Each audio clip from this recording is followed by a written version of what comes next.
If you want to add a location to your X, formerly Twitter, profile, this is a quick and easy process, and I'll walk you through it step by step. Adding your location can help your profile look more complete and can make it easier for people to understand where you're based. If this video helps, please hit the like button and subscribe for more simple tutorials like this.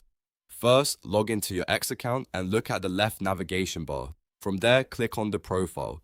This will take you directly to your public profile page where your bio, username, and profile details are displayed. Once you're on your profile, look for the Edit Profile button. Click on it to open your profile settings. Inside the edit screen, find the location area. In that location text box, type the place you want to show on your profile. You can enter your city, state, country, or any location that best represents you.